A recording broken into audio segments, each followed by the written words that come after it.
Hello, and welcome to my Zenless Zone Zero Deadly Assault showcase for the cycle of March 7th. I will be looking at the cycle's buffs and leaving my impressions and suggestions. Of course, you can skip straight to the gameplay from the timestamps in the description. Looking at the current Overclock buffs, as we are transitioning banners from Evelyn to Soldier Zero Envy, the first option is an incentive to play fire and electric agents with an unconditional increase in damage. Additionally, any agent that enters the field not through manual switching will receive big crit buffs. The second option is geared towards anomaly units. It brings an unconditional build-up buff that is further enhanced when your agents are shielded, so SETH value going up. Furthermore, there is also a damage buff for your agent when the enemies get an anomaly proc. Finally, the last buff is geared mainly towards consistent quick assist play. Read ASTRAYAO, by increasing the damage of quick assists by a fair amount and granting a stacking attack to all of your agents. The first boss is the Unknown Corruption Complex. This boss is meant to be played around breaking each one of its legs with bursts of damage. Every time you do this, you will gain points for your score and also inflict the enemy with a crit damage received debuff. Personally, I find this easier in theory, as I can only break 2 legs at the most and only in later stages of the battle, where the crit damage increase is not as valuable. If there's any trick to impairing the complex faster, please do let me know in the comment section. My recommendations for this boss are straightforward.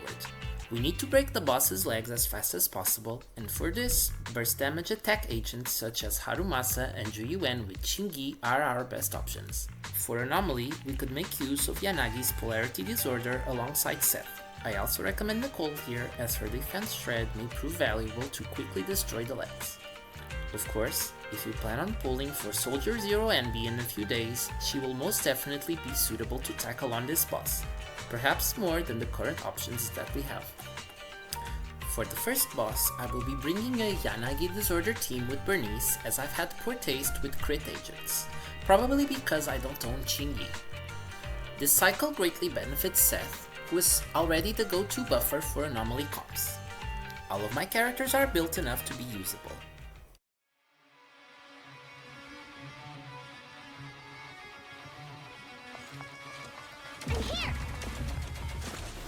In this fight, it's all about focusing only one leg at a time until it breaks.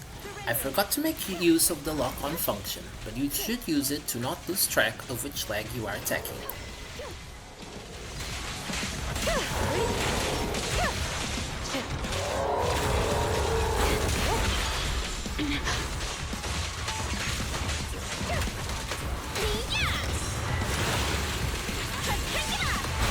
Resistance is futile.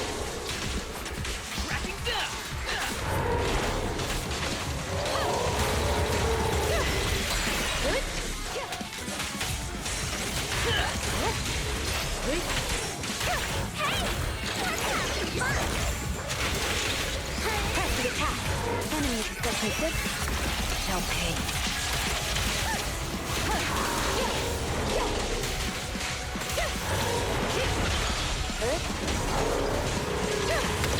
Waste of time. More fire.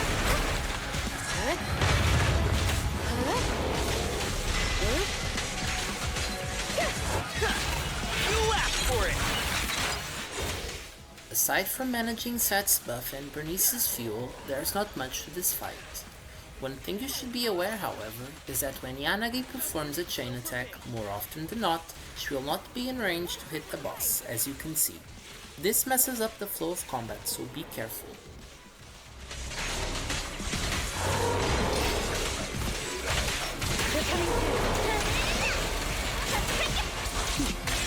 Mind and body.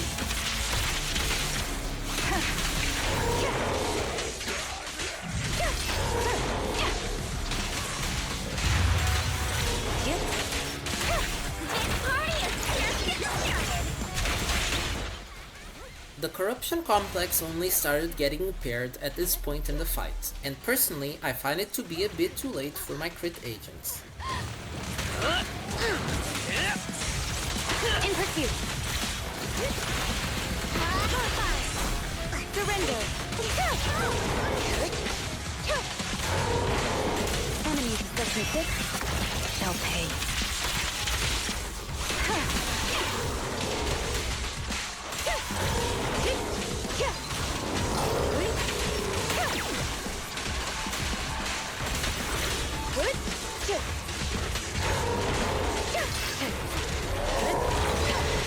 Resistance is futile.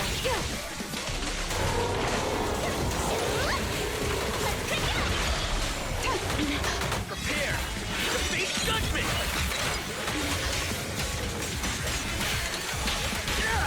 Learn to rapid. Preemptive strike. You've had your chance!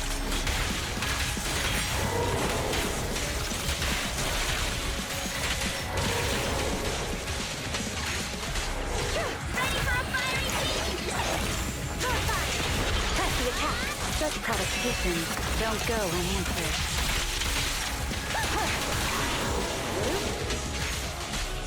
Surrender!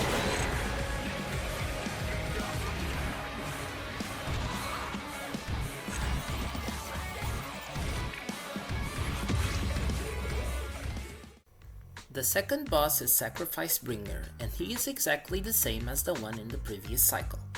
Your team will get a stacking attack buff for each anomaly or disorder you inflict, as well as an increase in anomaly duration debuff for Bringer. Letting him charge his attack is something to avoid, as you will lose precious time as well as the debuffs you inflicted. Interrupting his charge, however, rewards you with a big score.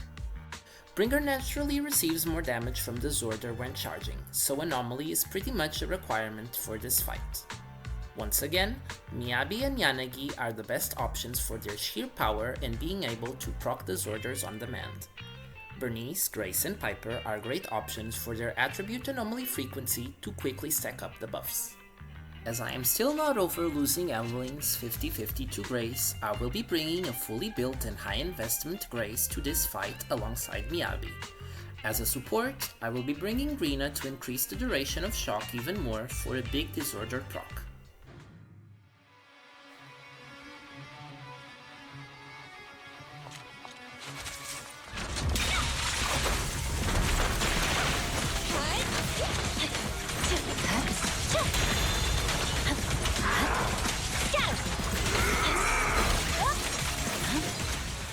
For me, this fight basically played itself, but that's what having a MIYABI with signature is all about. All you have to do is Disorder Iceborne with Shock and Shock with Iceburn, making sure to maximize Rina's buff uptime, especially when you're about to unleash big bursts of damage.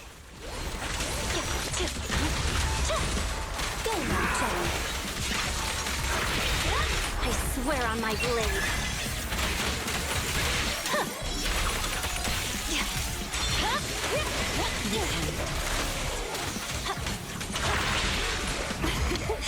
Every effort counts! Dance! Let's not disappoint our customers! My blade is already hit.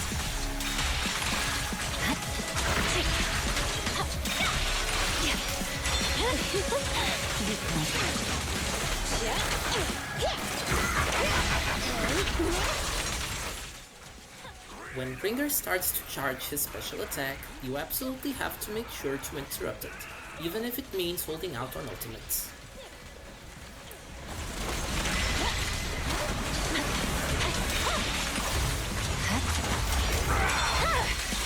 My blade is already hit. Ready? Here we go! No forgiveness! Purging slash! Yeah.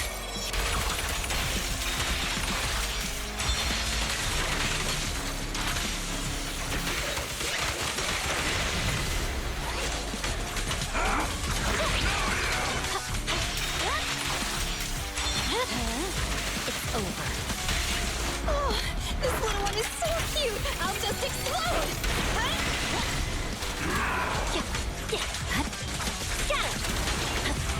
Mighty creator!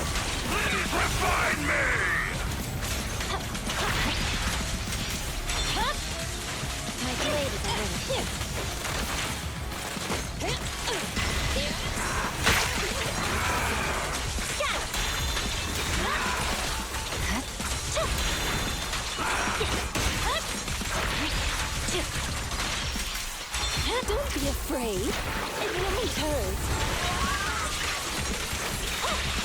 Victory, the only option.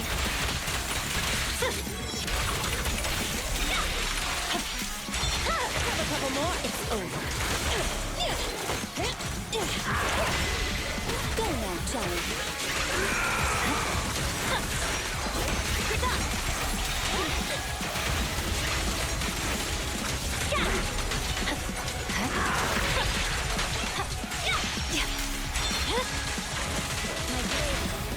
The cold is silent. Initial impulse. Fear comes from more than just the unknown.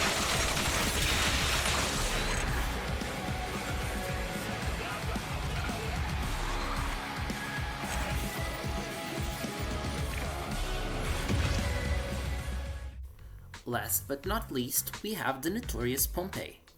Using defensive assists or chain attacks will make Pompey receive more crit damage.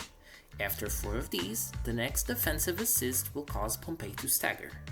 Furthermore, defensive assists will increase your score.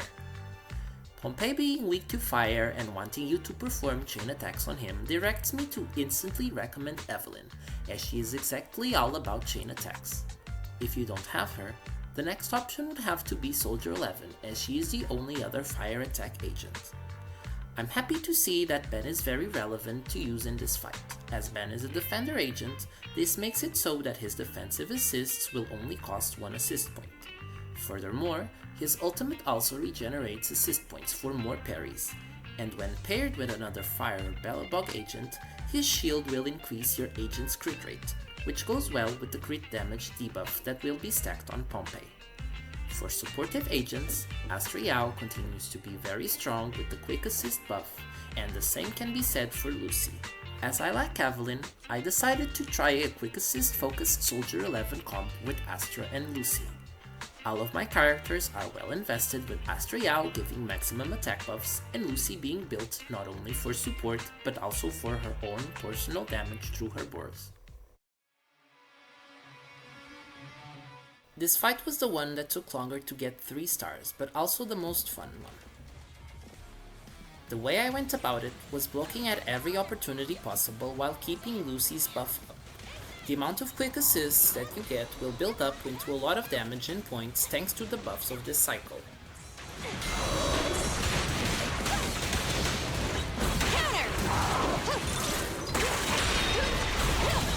Good.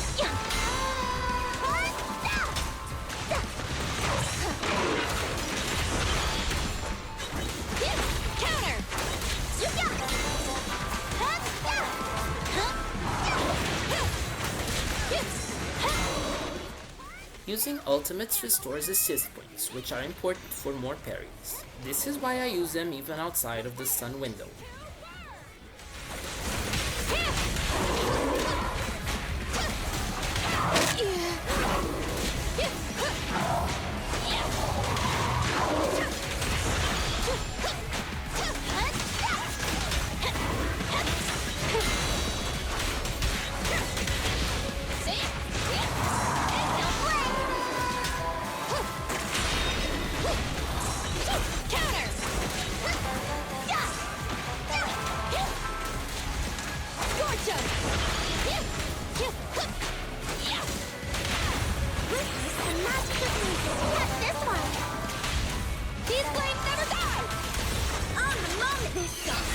Dedicated to the world!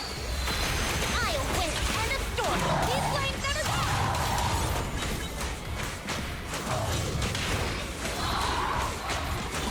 Be ready! Take it while they're down!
And with this, I hope you enjoyed the showcase.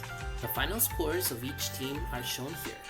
Remember that all that really matters is that you get 6 stars for the maximum polychrome rewards. As usual, if you have any questions about how I built my characters, leave a comment in the video. Also, do share your impressions when clearing this deadly assault. I personally found it a little bit harder than the last one, but at least there was no assault mech this time. If you have Chingy or Evelyn, do tell me how easier they make the clears, especially if you're going crit on the first boss. That said, thank you for watching and be sure to leave a like and subscribe if you enjoyed the video. So see you next week.